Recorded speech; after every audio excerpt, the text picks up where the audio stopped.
How would you feel if you were at a barbecue and somebody gave you a burger and they said, "Oh, by the way, this burger was completely grown in a lab"? Or that if you were at the store and you were trying to buy eggs, and that on the package it said that these labs were made from a chemical cocktail in a lab. Now, you're probably thinking, how is this meat made? Or what's the process, or what are all the chemicals that go into it? Lab grown meat is something that is continuing to grow in popularity and is shaping the meat industry as we know it, as it is now being served in restaurants and grocery stores. Lab grown meat is something that can be potentially very harmful to people. The however, the arguments for it are that it is a non-slaughter food, that it reduces carbon dioxide output. But in my opinion, that the arguments are very flimsy, and that the cons of lab grown meat vastly outweigh the pros. First, how it works. They have to take living animals and they have to do biopsies on them, which is removing cells from the animals and then putting it into a metal vat that is nutrient rich, and that it sits in there and it builds and it develops muscle and connective tissue. And then the cells are taken out of that and they are rearranged and moved around into building and shaping the meat. So if you get for example, chicken nuggets, they will take it and they'll form it into a chicken nugget or into a steak or something like that. However, it can, like I said, be very dangerous to humans. One of the main factors is that it can cause cancer and that it can potentially promote cancer cells in our bodies. Because when they take the cells and they put it in this environment, one of the main parts about it is that oncocells, which is used in a stem cell, and with stem cells, it encourages cell growth. And when it enters your body, there is the potential that the onco can still encourage cell growth within our bodies and can lead to cancer. It is something that can be potentially very, very dangerous to us. And another part of it is that these companies are not sharing at all what the process for how they're creating the lab grown meat even is. They are not patenting it because once they patent it, it will be more accessible for the public to obtain and be able to obtain the process of how they are creating this meat. And yet, companies are not doing that, so it can also not be as heavily regulated by the FDA.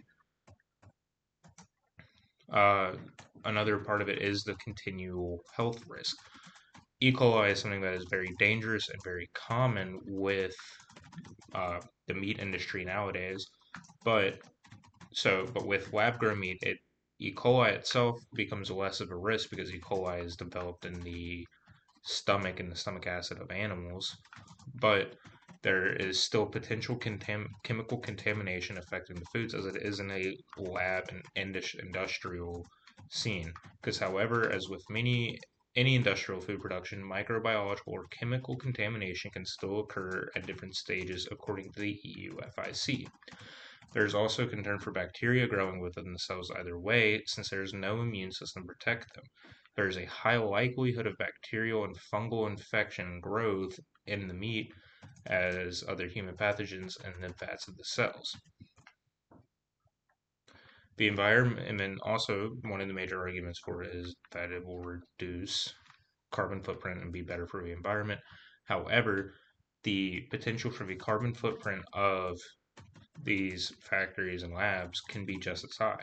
Because with animals right now, all animals create methane when they digest food and all the stuff that comes after that. And so when after that it creates methane and large quantities of animals can lead to high amounts of methane coming out.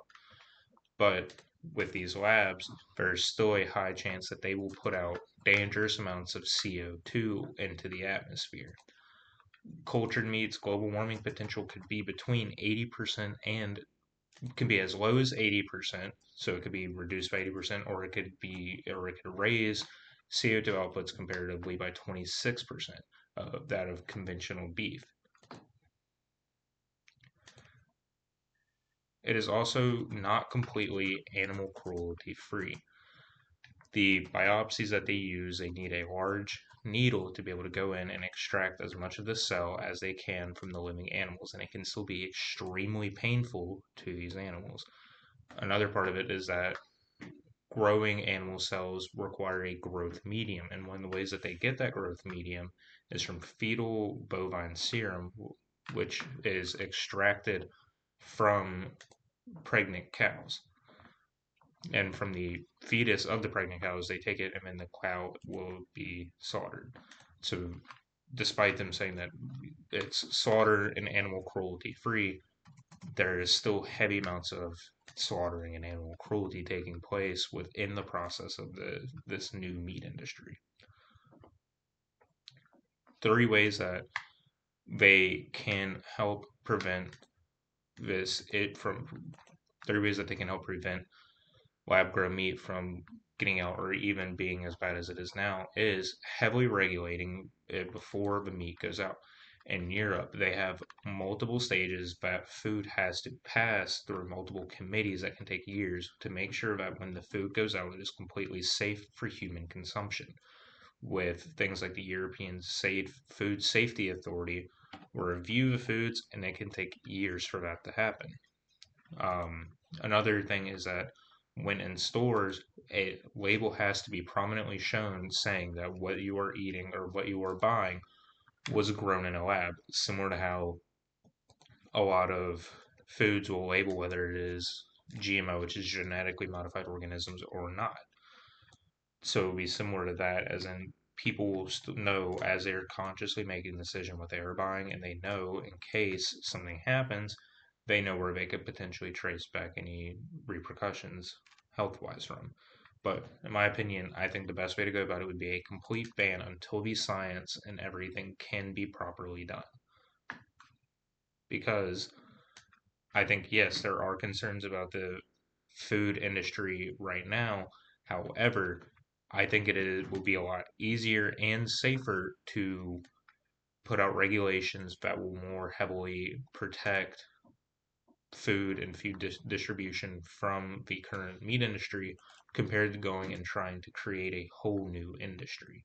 The safety concerns do not outweigh the benefits of switching to lab grown meat at the moment, as both have repercussions, but one, in my opinion, is a lot easier to fix than the other. Thank you for your time. I'm Jacob Morgan.